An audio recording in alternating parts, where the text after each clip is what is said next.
Rolling. Wow, what a good day. Welcome back once again, ladies and gentlemen, at the Cusp of Freedom, where we'll be sharing our perspective on different things we can do to become digital nomads. Today I have a very special guest. I hope that you can gain some experience from his perspective on what you can do to be like him or better. So without further ado, we'll jump straight into it. Do you want to tell the guests maybe your name, where you're from, and what you do as a digital nomad? Sure. My name is Mike. I'm originally from South Africa, but I've been living pretty much all around the world and based in Canada. And I'm currently an AI engineer. Wow. That's a really good domain to be in these days. I didn't know that, guys, just for disclaimer. But let's dive into it. So, Mike, when you were a kid, I guess you grew up in South Africa. Mm-hmm. What was the environment like growing up? Did you find it? Did you find that you wanted to become like a computer engineer when you were growing up? Like, how did you? Yeah, I think when I was growing up, I didn't really know what I wanted to do. Okay. I think for a long time I was following what society said you should be doing. But I knew I was into art, like some kind of visual thing, and I was always tinkering with computers. Okay. So I didn't start out wanting to be an engineer, and I certainly didn't even have my first couple of jobs there. But I realized that I just like making and building things, and that kind of industry allows me to do that. Nice. So when you were a kid, you didn't really have any strong desire on or dream to become something or anything? You were just more drawn to what you like? Yeah, I think I wanted to be a marine biologist when I was a kid. So it had nothing to do with technology. But I won a computer when I was in my teens, like through some competition. And that kind of, I think, set me down a path where I started tinkering more. And I was obviously doing what most kids did with computers, which was play games, but like trying to understand code and make images using whatever the graphic programs were at the time. And I realized I had an affinity for it. Wow. So, and then from there, I actually ended up going into 3D. Like I wasn't even looking at that point into the coding side of things. I was like, I want to make cool pictures. Designs with a computer. Yeah. Interesting. That's pretty cool. Okay, so when you were a kid, did you let your parents know this? Did your parents like feel this ambition of yours or this desire to make? You know, I think they gave me the freedom to do whatever I wanted to do. So whatever I was excited to be doing in the moment was fine with them. And they supported whatever that was. And so one week it would be astronomy, another week it would be something science related, another week it would be an art thing. And so they were okay with that. They were okay with me not having one specific thing as long as I enjoyed the process. Yeah.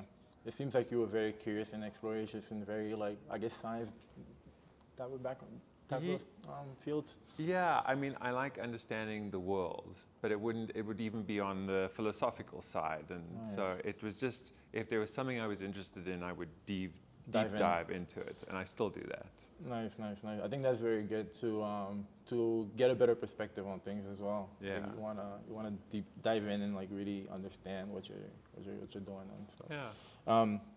Okay, so as a kid, you grew up and you were going to high school. Before high school, did you travel? Did your parents travel around Africa at all? No, not much. I pretty much was in South Africa in the same place up until university. Wow. University was the first time that like I left home. I grew up in Johannesburg, and then for university went to Cape Town. But no, there wasn't a lot of traveling even outside of the country. We might have gone to neighboring countries, Botswana, Namibia, for like a weekend or a week with friends, like family friends. But that was about as far as we would go. And your mind did not think of going any further at that point? Not at that point. I'm sure I had ambitions, like once I was getting older, to like in my teens maybe, to like explore and go to Europe. Like as a South African, that was a really big thing. But no, it wasn't really kind of on the radar as such. Okay, so going into high school, did your parents like, did they still let you do what you want to do as time for college approached? Or were they more like, oh, you have to do this, or, Yeah, thankfully they weren't too prescriptive on what I did. But what I remember is I did pretty well in high school. And the way that universities work there is a point system. You can do certain subjects based on how many points you have. Wow. And I had enough points that I could do whatever I wanted. That's interesting. And the thing that needs the most points is medicine. You have to, to go and study as a doctor. And I really didn't want to be a doctor. And the next thing was called business science information systems. So that goes on like engineering and tech? Not at all. Business science and information. It was like economics, finance, accounting. It was kind of in that realm. Okay. So business science was kind of the foundation, and then you could do different types of business science. Okay. And information systems sounded the closest to tech, Okay. but it was more like a librarian type of role. Like Wow. you're more looking at like how data is structured. So there was a technical piece. But I think out of all our courses, there was maybe one that involved programming. Yeah. So Do you think it because at the time it wasn't that prominent, tech? I think it was prominent, but it just, I think that maybe the idea I had in my head was that if you wanted to go into computer science, you had to be a certain kind of person. I didn't think I was that. And there probably was some sort of indirect influence from my parents, like get a good job, do something that's going to like make money and support you and that kind of thing. And universities at the time in South Africa focused more on those kind of things. Yeah, like if you wanted to go and do computer science, I don't seem to remember there being as many opportunities in the universities. Yeah. So it wasn't as sort of validated, basically. Yeah. Okay, so you, when the time came for college, first of all, I know the system, the educational system is different. You have three things to choose from based on your points in the university. So am I supposed to guess which one you chose? And then like, do you guys have to be precautious about like how much debt you have before going to college? Or is that not an issue if you have like scholarships and you do really well in high school? I think scholarships and bursaries help. Just with the political nature of South Africa, I'm white, I'm privileged, so that was not on the cards for me. There are other people who are underprivileged who deserve to get scholarships and bursaries. So I would have to go the loan route, like get a student loan. But at the time, I think it was still manageable. So my parents were kind enough to kind of help out, but we did take out a student loan. Okay. But it was also the kind of thing that you could pay back in, say, 5 years. Like it never felt like this huge burden. Oh, your whole life, yeah. Yeah, the way that I understand like the American system can be, where people spend years just trying to pay it off. Yes. So it meant that you could pretty much choose whatever you wanted to do and not worry about what that debt would look like over like 4 or 5 years. You'd be more confident in an investment you made. Yeah. So going to college, did you choose to do business information science? Is that it? Business science. Business science information. Yeah. Okay, so you chose that because you didn't want to be a doctor. Yeah. And I guess you were more passionate about. You thought that would take you to the route where you could be more passionate about. Like, what did you expect to get out of that degree? Honestly, I think now that I think about it, I think at the time I had this idea in my head that I could go into something like stock trading and work from a beach with a laptop. Oh, okay. So you basically bought yourself here. Yes. Maybe I was looking at the Nomad thing. Wow, that's interesting. I seem to remember at the time I got really into economics. Again, I liked learning about how the world worked. And of all the subjects that I was doing, that was the one that kind of stuck for me. But I still didn't really know where I was going to go with it. I hadn't figured out a career plan. It was still like, I enjoy learning this thing, and I'm going to focus on that. And I will caveat by saying I didn't finish that degree. Okay. That's a good caveat after that. So I did that for 2 years, let's say a year and a bit, dropped out, and then was looking at a bunch of things, one of them being investment management. So I was still looking at like a finance option. But the other thing that I eventually ended up doing was I went back home to Johannesburg and I started an internship learning 3D, which was very different. You went back to what you loved. I basically I had an opportunity to go and visit a company that was doing 3D for commercials, Okay. and the point was to kind of get a sense of what are the other options that were out there for me. Yeah. And I was meant to be there for an hour just to kind of see what they do, and I spent the whole day there. Yeah. And I remember coming home and saying to my parents, "This is what I want to do for the rest of my life." Wow. So that was the first That's interesting. moment when I knew, like, oh, this is what I want to do. I think the fact that you even like signed up to go there, it was like you were drawn to just that 3D. Yeah. That's something you're passionate about. Yeah. You're trying to find your way back to something you're passionate about. Exactly. Which is interesting because this is maybe if you guys watched the previous episode with Alex, I think Alex did the opposite. He did something he was passionate about. Wait, he did something he wasn't passionate. Went to something he was passionate about, and then went back to something he's not really passionate about. But now he wants to. But I think that's very interesting. Wow. Okay, so you went to work for this company. Mm-hmm. Are you still working for them now? No, this was many, many years ago. Okay. Yeah. This is back then. What did the company do? What did you do on the job back in the days? And was your next role similar or very different? Yeah, I'll try and give a brief timeline, but the company at the time was doing work for TV. They were doing commercials. Okay. And they would do 3D characters, 3D scenes. So we'd have to model a rat and rig it and animate it for some kind of advert. Yes. So I was literally put in front of the computer with the manual for the software and told, okay, if you have any questions, let us know. Wow. So that's how I learned. I didn't have a formal education. That is so cool. Yeah, it was interesting because at the time there wasn't a lot of options to learn in that field in South Africa. There was maybe like 1 or 2 smaller schools that offered that. Yeah. So it was all learning on the job. Yeah. And I remember 3 months into an internship, they put me on my first job. Like I was working on something that was going to go on TV. Wow. And I was like, I'm not ready for this. I think you were if they did, but okay. But yeah, so I did that for a couple of years, and I started on the art side. Like I was doing more of the artistic parts of 3D. So it was lighting, animation, kind of looking at the composition of the image. But over time, I started focusing on more technical aspects. So a little bit of scripting, character rigging, which is like setting up the bones and the controls. That sounds like a for the more character. manager position. Not so much manager, more just Producer or something like that. No, it was still practitioner, but like I think within the space of 3D, there's so many different roles that you can do. So it just meant that you can do things which are more what I would consider artistic, where you don't have to quite understand the technical aspects as much, or you can head towards the technical side where you do get into scripting and coding, and how does the computer do what it does to create the thing. Yeah. And through all of that, I started getting into, I was getting interested in movies, like visual effects for movies. And so I transitioned from working for a company that did commercials to, there was one company in South Africa that was doing special effects for film. Okay. And so I learned another piece of software and started shifting my skills so that I could go and work there. Wow. And that's kind of my shift. How long did it take you to gain that skill?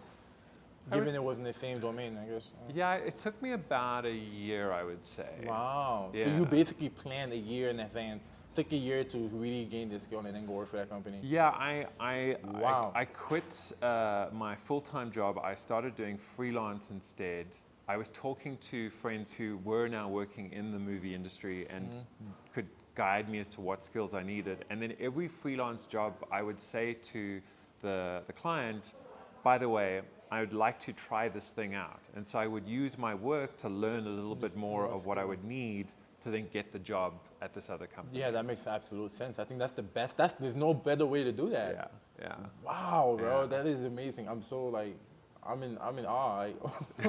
Wow, that is intelligent. Okay. Yeah. So you're freelancing to get at this other job. Now that you have this job, do you get on a team? Is the environment different than the old one? Like how does your workload and your life balance? How does everything change? Like how does what's the new environment like? Yeah, I'd say work-life balance was still terrible. Like that industry is all about working long hours because there are harsh deadlines. I would say what changed was you specialize more. So when I started out in 3D, you're a generalist. You have to do a little bit of everything because the teams are small and the projects are varied. But as you start moving into something like visual effects for movies, you kind of specialize in a specific thing. So I was an effects artist. You have a lighting artist. You have someone else. And so the teams get bigger, you specialize more, and the iteration cycle lengthens. So instead of having to get something done in 2 or 3 weeks, you might have 2 or 3 months because you're trying to get to a level of quality that maybe is different for TV than it is for movies. Interesting. Which I don't know if is as true these days. I think that because of streaming and various other things, like that line has kind of gone down. blurred. Okay. Yeah. Makes sense. I don't understand why it takes a bit. Okay, I guess it does take longer because of that. But I do understand why you have to specialize so that the output is better if everybody does what they do best in those domains. Okay, so I guess did you enjoy this special visual effect?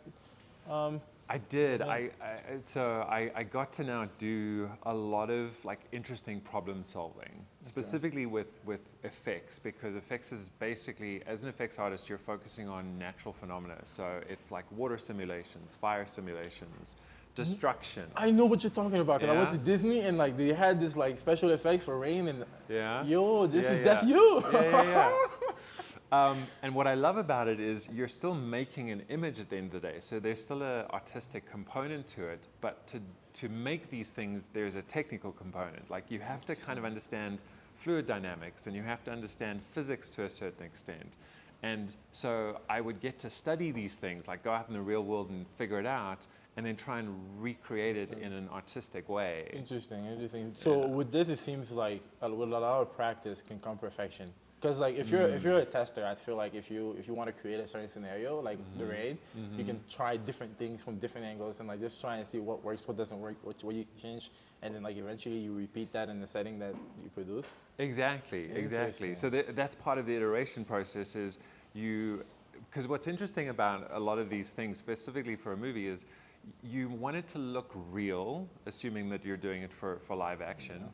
But there's still artistic intent. So the director might say, oh, I want an explosion here, or I want the rain to look like this over here, which might not happen in the real world, but you have to make it in a way that the audience believes that that's what it would look like. I can visualize what you're talking. That makes absolute sense. It makes Yeah. absolute sense. Yeah. Wow, that's so interesting, bro. Yeah. Okay. So you're working. How long did you work for this company?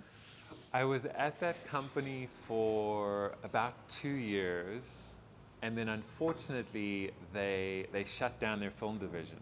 Interesting. They basically, myself and like 30 other people were retrenched. Which is something that happens very commonly in most people's career. Yeah.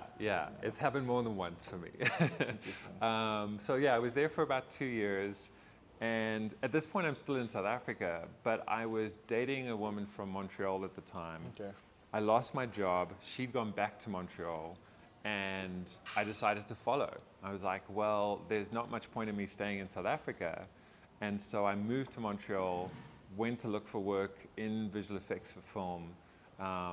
And that was kind of where I started traveling. That's where I started moving around. And what I discovered at the time was these productions would pay for your travel fees. So I went from Montreal to Australia to go and work on a movie there, and the company basically paid for me to get there and the visa and that. And then from there I went to Argentina, and again I was like they cover the cost. So this was way before nomading was even a thing. You were a nomad, like you're a principal nomad. You're literally a principal. That is so wild. Yeah. Interesting. Okay. Yeah, and it was cool because I would get to spend anywhere between 4 months and a year in a country. And I think that because of the way the industry was structured, we were nomadic as a group. So I would meet someone in Australia and then see them again in Argentina. And so I kind of did that for like 5 years.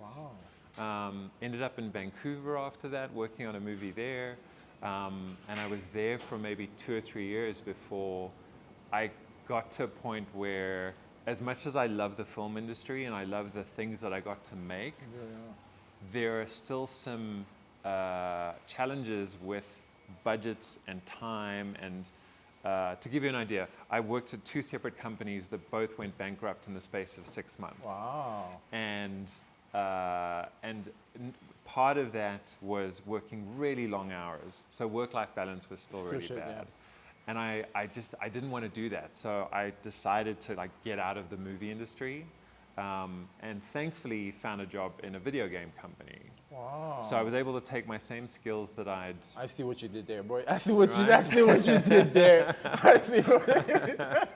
Yeah. The stuff was shanking in the industry was thinking. Yeah. So you switch it Yeah. industry, yeah. Wow. Because I'd always wanted to get into video games. I think even as a teenager, I was obviously interested in them. And if there was no opportunity, very little opportunities for movies in South Africa at the time, there was even less for video games. Wow. And so I now had enough experience in movies that I could translate that into doing the same kind of stuff for video games. Yeah. And they wanted someone with a film background to then do that. So I had a lot to learn. I had to learn how visual effects or effects work in video games. It's a very, very different thing. Yeah. But I at least had kind of the background to approach that. To facilitate that. Yeah. Okay, so I'm guessing you work for this video game company in Canada? Yeah, yeah. And you mind sharing the name of the company? Is it a known company? Sure. I worked for a company called the Coalition. They're part of Microsoft, and I worked on Gears of War 4. I think I've heard about Gears of War. I think. Yeah. Wow. Okay. Gears of War is kind of one of these staples. It's been around for a long time. It was originally done by Epic Games. They did 1, 2, and 3, and it was kind of like a tentpole title. And then they revived it years later, and that's the one that I worked on was Gears of War 4. Wow. That is so incredible, bro. Wow. Yeah. That is so interesting. Thank you. Okay. So you work for Gears of War, and do you still work for them now, or did you switch? No. Wow, you switched again. This guy. I switched again. So I finished that project. That was the first time I got to lead a team. So I was still doing effects work, but I was... Wait. So when you joined, you joined immediately as a lead? Or did you eventually become a lead? I was hired as a lead. Interesting. So when I joined the company, there were 3 on our team, like 3 effects artists. Yes. And I was the lead. By the time we finished the project, I think we had 12 people internally. Yes. And we had another 10 or so in contractors. So I was leading the effects team, basically. Wow, nice.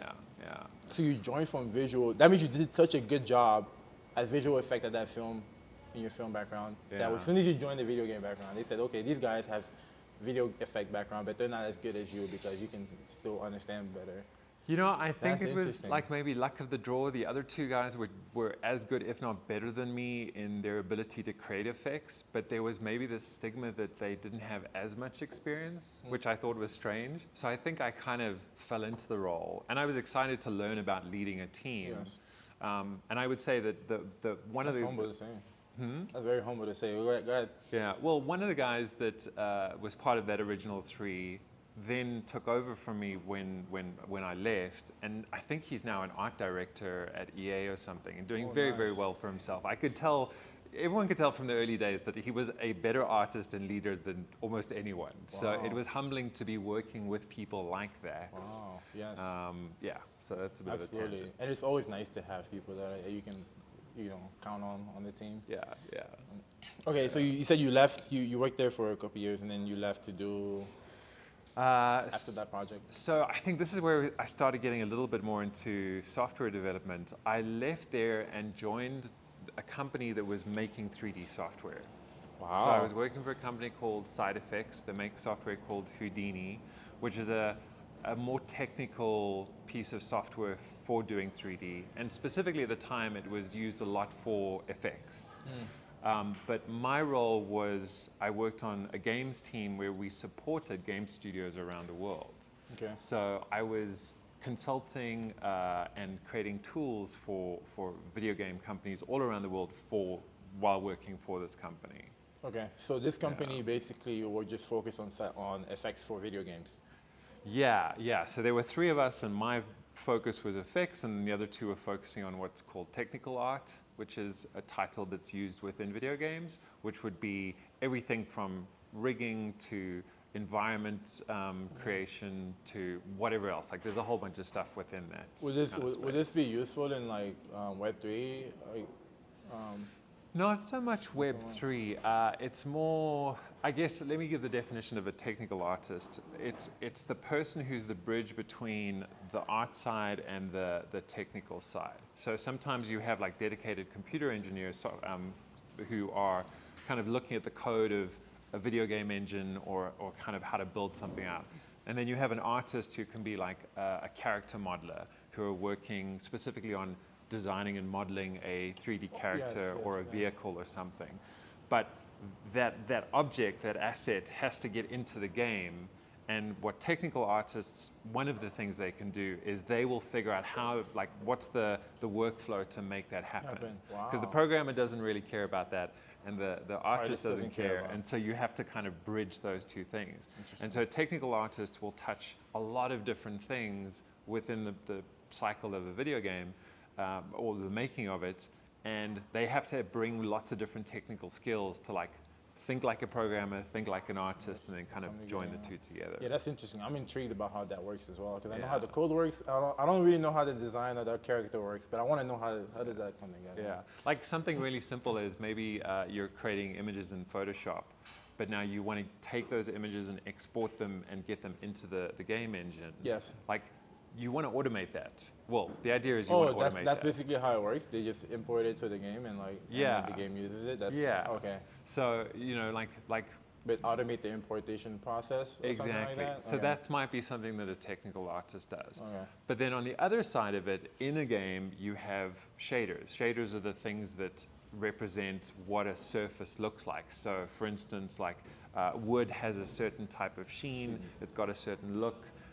Whereas glass is transparent and the light will bounce as it goes through it. And so a technical artist will create the shaders, the code that will do that. So they make sure that the game is more realistic, basically? They I wouldn't say make it more realistic, but they're solving these little niche problems that you might not have someone dedicated to doing, but you need someone who's good enough at a lot of things to kind of figure out how to do those things. Okay. Yeah. All right. So we didn't really define your first. we didn't define your first few roles, but we'll define them in a second. Yeah. But yeah, you're working at this this software development company that makes effects software for video games. What's the most challenging? Is this like the most challenging role you've had thus far? I mean, they're all challenging. I think what I really enjoyed about that role is the company is about 100 people, but within that there was 3 of us specifically working as technical artists for the video game side of things. And I think the challenging part was we were almost like a startup in a bigger company, in that we would come up with how we were going to approach the year. Like we were going to come up with the marketing and how we were going to sell things, and who were we going to talk to, what were we going to build. And so I think the challenge was balancing all of that. There was only 3 of us trying to service hundreds of companies around the world, and picking and choosing what to focus on that's going to have the biggest impact was really enjoyable, but also quite a challenge. You know, you're always you always feel like you're missing something, or that you're not getting to the thing that's important. Yes, I see that. Interesting. Wow, that's interesting. It really felt like a startup inside a big company. Do you enjoy those days? Do you think that it helped you grow in certain ways? Yeah, big time. I think I like that level of responsibility. Yes. I definitely like freedom and agency, and I think those kind of roles allow for that. Yes. And it comes back to this theme of like learning new things. Like I had to learn about what do you do as a startup? You know, like how do you choose what to focus on? And then also just by meeting with all of these different companies to hear what their problems were, finding ways to solve those problems. So they just meant that I got to touch a lot of different things, and I enjoy that. I enjoy being the generalist rather than the specialist a lot of the time. Wow, that's a good point of view. Yeah. Given that, this is a bit off topic, but would you start a startup if you could? I've tried. If you hadn't? Okay, we got to talk about this. You're an interesting fella. Yeah. Okay. Let's keep going. So, Yeah. You're working for this. You enjoy it because the work ethics helps you grow. Yeah. And how long did you stay at this company?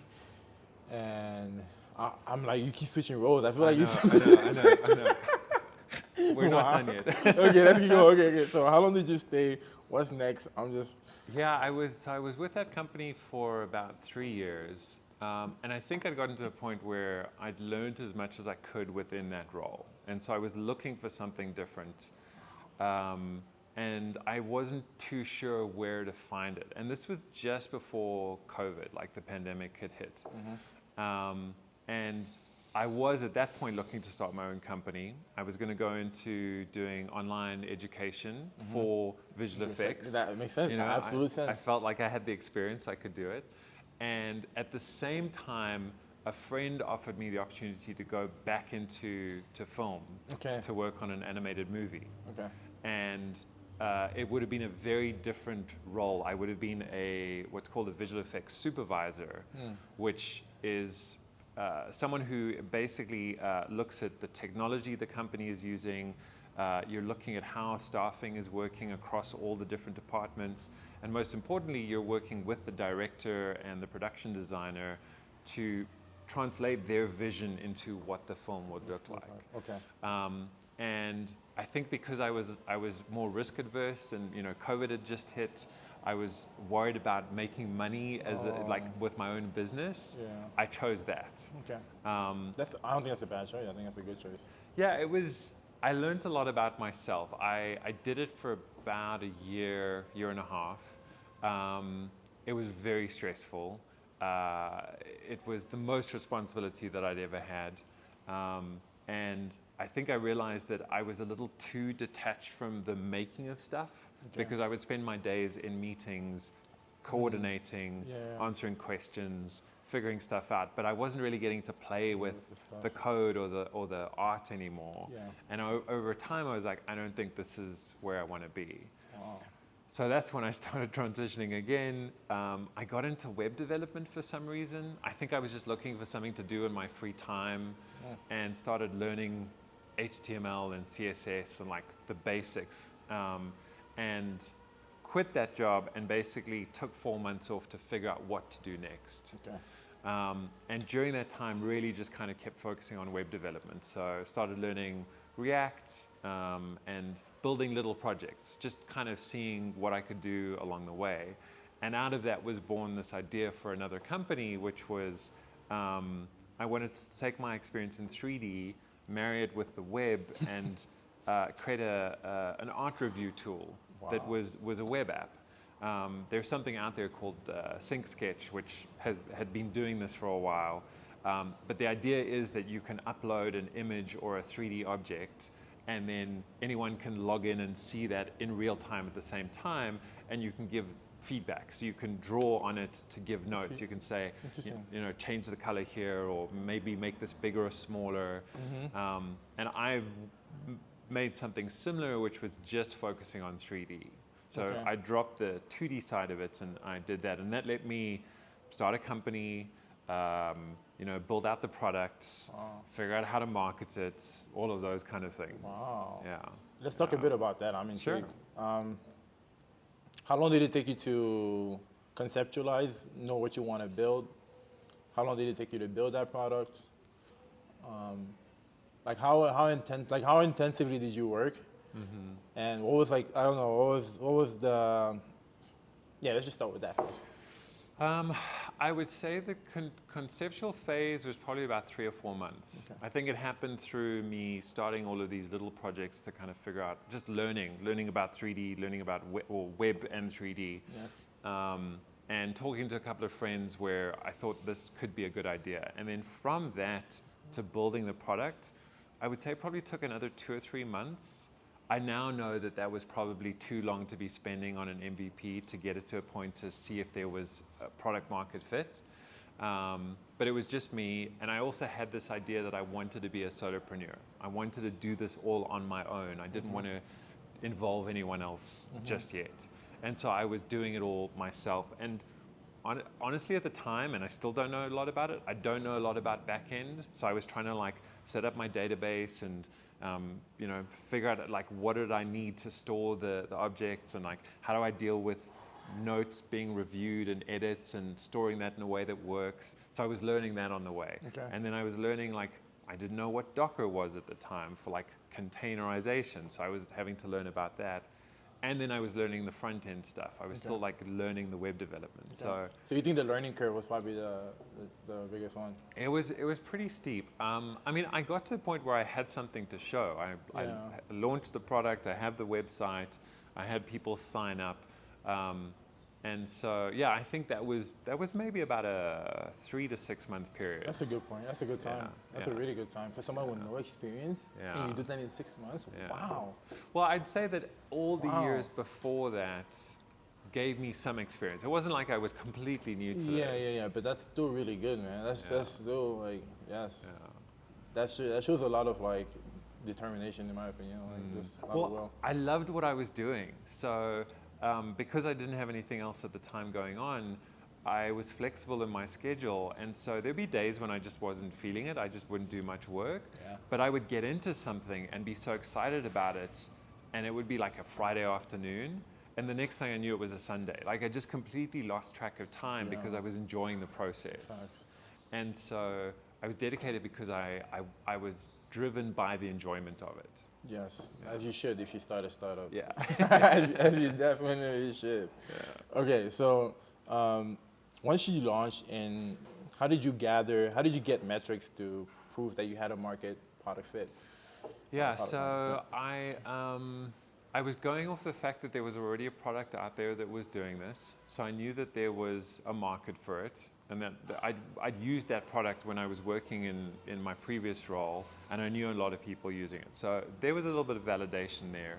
The thing is, I was specifically trying to focus on video game companies. So I reached out to them. I used my network to speak to people at various companies. I used those people to reach out to other people to like get a sense. And there was definitely interest, but it was interesting in that I don't think I ever found product market fit because I realized, and this is typical startup mistake, like 101, is I was building something that I thought was really cool, but I wasn't necessarily aligning it with a market in the way that it needed to be. Oh, I see. And so a couple of people started using it, but not enough to kind of get the traction that I needed. I see. And I think part of that was also that I was too focused on the code. I was trying to build the product, and I wasn't focusing enough on marketing it and building relationships and kind of getting it out there. I think the scariest thing for a technical founder is putting themselves out there and sharing their idea and having to deal with potentially lots of no's before you get a single yes. Yeah, that's a really good point. That's a really, really good point. I was speaking with Saudi the other day, and apparently that's why you want, like you were saying, you have to get the product out there as soon as possible to validate your assumptions, basically, or your research. And yeah, it's a scary thing when the market rejects your idea. But I don't think it's. I think it's more of a lesson than anything to guide you on your next venture or your next startup. Yeah, totally. I mean, I definitely went in with this idea that I wanted to learn what it would take to start a company and to build a product. But in the back of my mind, I was also like, this is more a learning experience than this has to be it. This has to succeed. Yeah. And I think that also took the pressure off of, if it works, great. If it doesn't, that's okay. Yeah. Absolutely. Yeah, no expectation is always good to have. Yeah. Okay, so your product doesn't fit the market. Yeah. How do you deal with that? How do you bounce back? Yeah, I think I went through about a 2 or 3 month period where I was pretty down. Like I wasn't, I think I was also getting stuck in what to focus on next. Yes. I learned that I work well with 1 or 2 other people where I just have kind of a feedback mechanism internally, and I didn't have that. So I think I was working on maybe the wrong things.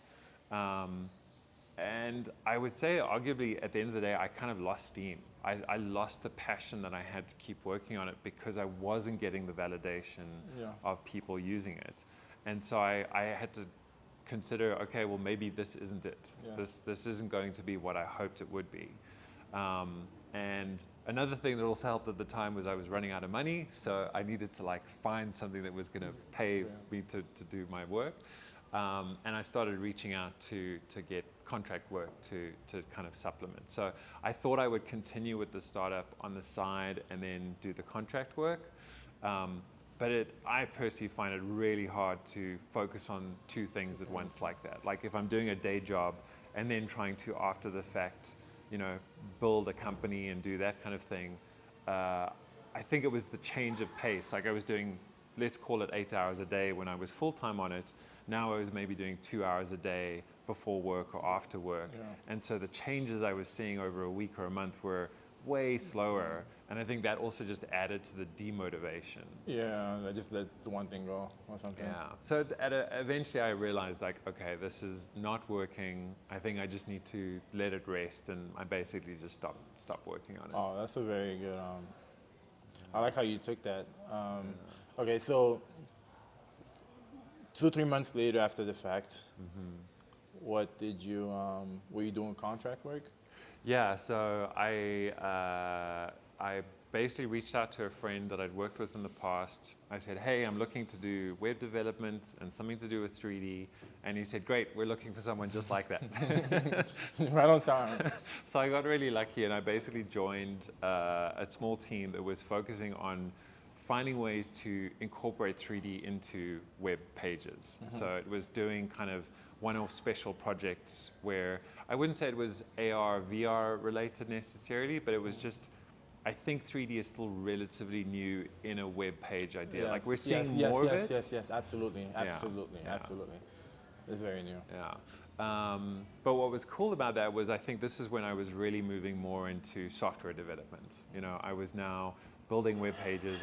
I was coming up with pipelines to incorporate the 3D stuff, and I was doing more of that kind of work in that space. And you did that for how long? I did that for about a year. At the time, the company was going through a lot of changes, and so our mandate kept changing. And so we didn't have as much direction as I would have liked. Yeah. And so we had work, but we didn't really have anything that the company at a higher level was interested in. And so I was losing motivation. Yeah. And so I said to my boss at the time, can I take a couple of months off and just work on some personal projects? And we weren't that busy, and he said, sure, not a problem. And the plan was to work on personal stuff for 2 or 3 months. And it was just when AI was kind of starting to become more well known. Yeah. And I just went down that rabbit hole. What did going down that rabbit hole look like? Did you take some time to learn AI? Like how did you switch? Yeah, so I think I was trying to find, machine learning's been around for quite a while now. I think I've looked into machine learning in the past, but always felt like it was a little out of my reach. Yeah. Like the math was always a little bit above me. The technical skills were a little bit above me. So I just jumped on YouTube and I just started looking for courses and videos on how to do this. Nice. Now there's 2 in particular. There's Andre Karpathy, who now works for OpenAI, who has a series of videos on YouTube, which basically explains how something like ChatGPT works. Yeah. And he shows the code and breaks it down, and that was really helpful. And then there's also another course by Fast AI, which is also like deep learning for software engineers. And that was kind of my base, my starting point. But because I had all this free time, I'd basically watch videos and read during the night. Wow. And then during the day, I would Practice. put that into practice. That is so cool. Yeah. So I kind of made up my own Nice. structure, my own curriculum as I That's went. a superpower to learn new skills. That's a Yeah. very big superpower. Well, I like I say, I love the process. So, and I didn't even know what I was doing it for. I was just really excited about learning how large language models work, learning the machine learning side of it, like a better understanding the math and how the underlying layers work. And that was really cool. And so I came back from my 2-month break, and the team that I was working on was completely disbanded. In 2 months. Yeah. Wow. And they said to me, you can either leave, like we can end the contract, or we're starting this new team which is focusing on AI. Would you be interested? Wow, just in time. Like again. Yeah.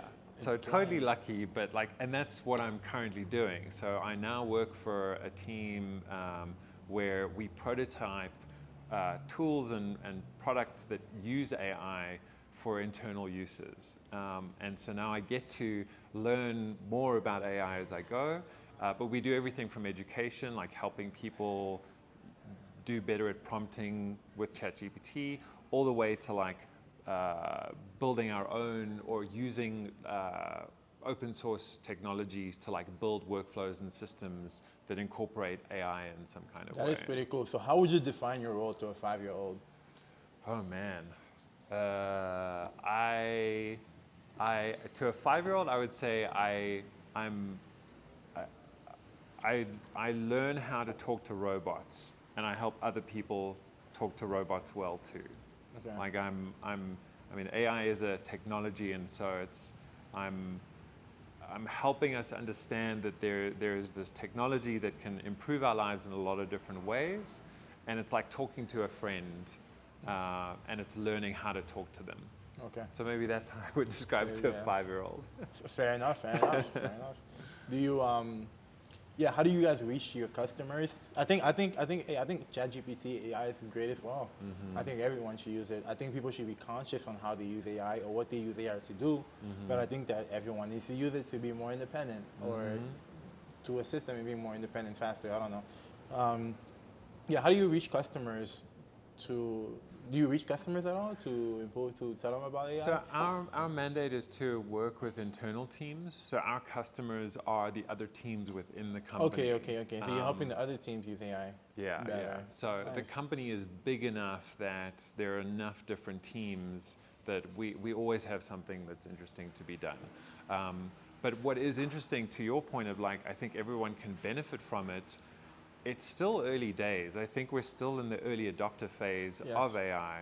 And so I'm getting to meet with and interact with people who either haven't even considered using it or are still quite nervous about using it. Yeah. And so a lot of our work is even just overcoming that barrier, helping them understand what it can be used for, how to use it, the safety issues that might be around it. And I think we're going to be in that space for at least another year or two worldwide. Like I think if we're in tech, we kind of maybe embrace it a little bit easier. Yeah, we're in the beginning of the curve. Yeah. Or early stages. Speaking of AI, do you think? I think AI is great. I think the more information I think the more people use it, the more the faster it'll improve.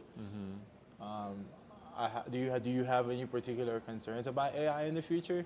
Do you think that mankind, if it goes down the path we're currently going down, do you think AI will be used against people or more in favor of people? I know this question comes up quite a bit, and I'm always trying to find a better way to articulate this, but I'm an optimist. So I see the technology as a huge potential for good. Yes. I think in terms of how it's going to affect humanity and how, like, whether it's going to kind of take over the world and we're going to become slaves to the computers, I would say that I think that is possible, but not probable.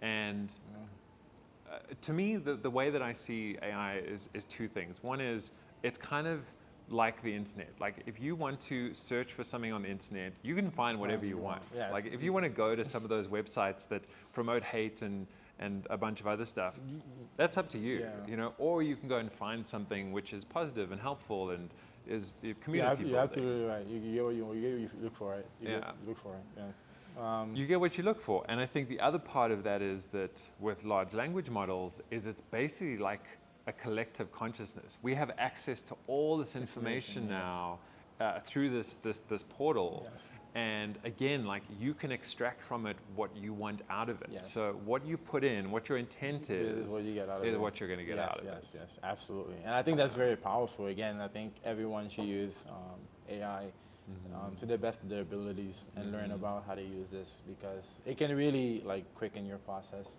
Yeah. And I think that with time, the more early adaptive you are to new technologies, especially technologies that have been developed using AI, then just the quicker you'll get things done and the more efficient you'll be. And and the easier it'll be for you to gain assets. I don't know, something like that. Yeah. So I want to ask you this question about Bitcoin, but I'll come back to that.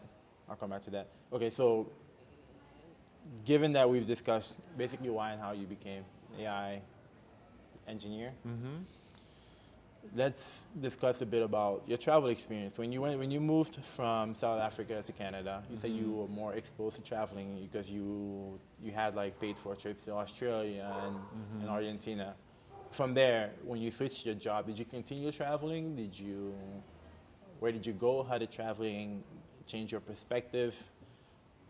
Yeah, I've done a little bit of both. So there are times when just the nature of the job meant that I couldn't travel as much. Specifically around film, there's often a lot of concerns around security, so the information can't leave the premises. And so during those times I was working and living in one place. But as I started shifting into different roles, there was more opportunity to travel. And at some point I decided I wanted to do the nomad thing. I'd heard the term, I wanted to try it out, and so I did that. And so before COVID, I would say I did it for about 2 years. Just started the nomad journey, traveling to different countries, figuring out where to stay and how to meet people. And then I kind of hit a wall. I think I was still learning. I still think nomading is like a long-term life experiment. Like what works for you, you won't know until you've done it a couple of times, and that takes time. And I hit a wall in terms of like the moving around, the not having a base kind of got to me, and so I settled down again in Vancouver and then in Toronto. And then with the pandemic, no one was going anywhere anyway. But during that time, realized I wanted to nomad again. And so as soon as borders started opening up again, I was gone. And I've been traveling since. Like I don't have a base. I just look for the next place to go.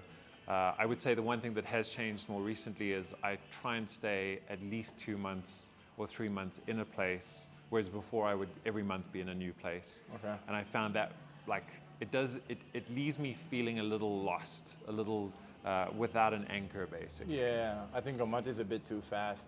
Yeah. I too, when I travel, I stay at least 2 to 3 months before I move again. Okay, so I'm guessing there's no real challenge with regards to managing your time and work as you travel. But for someone that hasn't traveled or taken that opportunity to even get a passport, what advice would you give them if they did have the opportunity? What pros and cons would you say this lifestyle would provide to someone if they pursued it? Yeah, I think it's a bit easier for someone to connect with us now because remote work has already become more prevalent. Yes. So I would say the pros are I would say you have more control over your time and how you structure your day. I think if you want to live the nomad life, it does require finding work that allows for that. I've seen people who I would consider are more remote workers. They're working for a company in a different place, but they have to stick to strict hours. They don't seem to enjoy themselves as much. Yes. I think because you're then limited by the time zone as to where and how you can work. So I think the pros are very much just the freedom and the agency that you have. Yes. You know, whether you want to work late at night or first thing in the morning, or take 4 hours off during the afternoon to go and explore or go to gym or whatever, like that's what this lifestyle I think gives you. Facts. I think the pros are you get to expand your horizons. Like I love meeting people, and Yes. I love the diversity of Yes. going to co-livings and various other things. I would say the cons are more, it can, like I say, after a while get quite tiring. Like I think you do have to be mindful of what you need to feel okay. And if you're not sure of that, you're going to learn it pretty quick, and that can kind of lead into the cons. And I don't think it's for everyone. I think some people like the security and the stability of, they know where they're staying, they know where their friends are, they know what their routine is, and maybe don't want as much change. And so it's both a pro and a con is change. When you're living this lifestyle, things are constantly changing. And you learn to adapt to that. Yes. And some people find that more stressful than others. Facts. Yeah. That's you hit it on the nail. But yeah, given that, is there any? Let's go back to Bitcoin before we do this one. Sure. So what is your take on? I don't know. Do you have any Bitcoin? I do. Yeah. Okay. So yeah. so what is your take on Bitcoin? At this point, I would say it's more just, it's a hedge. I think, okay, so I like the idea of the financial system of currencies not being tied to a state or a place. And I think that's what Bitcoin and cryptocurrencies kind of offer. I find it fascinating that money is just a story, that like the only reason something has value is because as a group we've collectively decided to give it value. Yeah. And I think that Bitcoin is the same in that sense, that if enough people choose to believe in it as having value, then it will be used in that way. Do you think the type of people that have to believe in this asset matters? Like, do you think that whether the rich believe in it and the poor believe in it or not matters? It's a good question. I don't know if it's a rich or poor thing. I mean, maybe it is because the one could have an influence over the other. But I think it's also about there needs to be a threshold. Like enough people need to believe in it for it to be a thing. And it does seem to be heading in that direction. Yeah. I don't know. From my perspective, I feel like it's a rich person asset because rich people don't have to worry about putting food on the table, so they can invest in it as, you know, every investment is long term, right? Yeah. They can invest it for 50 years and not have to worry about their money. And rich people have all the assets, so they can reinvest in this, while poor people are used spending, right? They're consumer based mostly. So as rich people have all the assets, if they believe in it and they want to store their wealth, I feel like over time, as they reinvest, people will just, you know, get ads and like follow the trend. Yeah, I mean, I might be speaking out of turn, but I would say that, like for instance, take Argentina. These, I think, stories have been in the news a couple of times, but they've been dealing with hyperinflation for a long time. The peso is not worth much, and so you need bundles of cash just to buy basic goods. And so a lot of people have shifted to using other currencies, whether that's the dollar or Bitcoin, because what they're looking for is something that is more stable. And so I think there are people that are not necessarily rich that are looking to just basically not have the thing that they want to use to spend devalue so quickly. And I guess this is the weird thing, is that Bitcoin, if for most people, is considered volatile. Like it changes so much on a daily basis compared to something like a fiat currency, which is relatively stable. But if you go to certain countries where there is hyperinflation, where there's a huge change in how that currency is valued, Bitcoin does better. all of a sudden now that actually looks more pleasing. So I think there, you know, maybe it is then less about the rich and the poor, because the poor want their money to be worth something just as much as the rich do. And the technologies are in place now to allow them to use Bitcoin as something else to trade in that. Yes, absolutely. I guess in my sense, I was saying, like, if you're a poor person, you're not really buying Bitcoin for the future. You're buying for the immediate trade. True.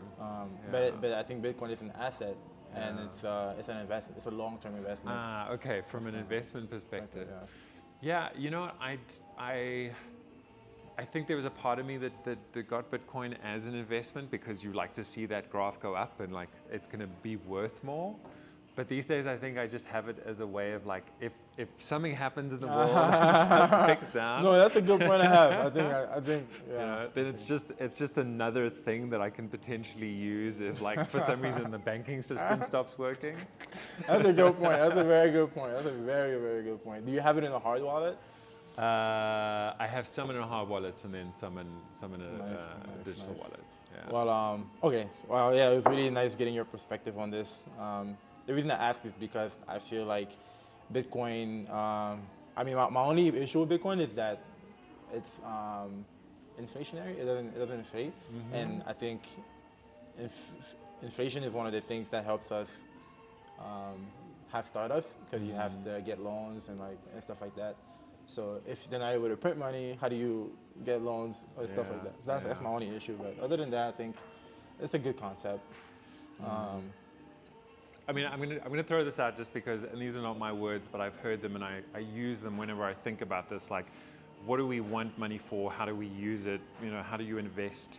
And the thing that I always come back to is, invest in yourself. Yes. Like, if you do that, you'll be okay. Yes, absolutely, absolutely, absolutely. Bitcoin is not the all and be all whatever investment. I think the best investment, like you said, is in yourself. Yeah. Because ultimately, if you're not okay or if you don't have an asset, then you can't really invest. I mean, you're the asset, basically. Exactly. So if your asset is not that good, then you can't really invest. Yeah. But given that takes us to we'll wrap this up real quick. Do you have any last keyword of advice or life philosophy that you live by? Which someone like you can watch and be like, okay. I mean, I think I've kind of touched on it throughout this conversation, which has been great, by the way. I've really enjoyed this. Thank you. Likewise.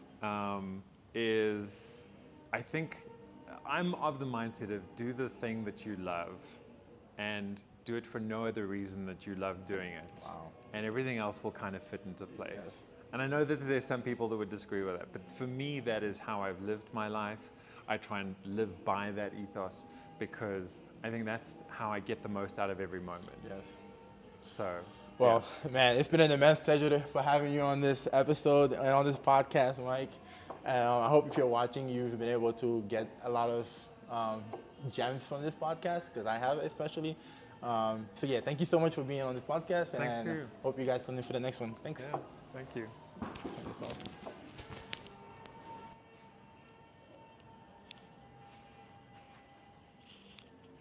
That's my favorite episode.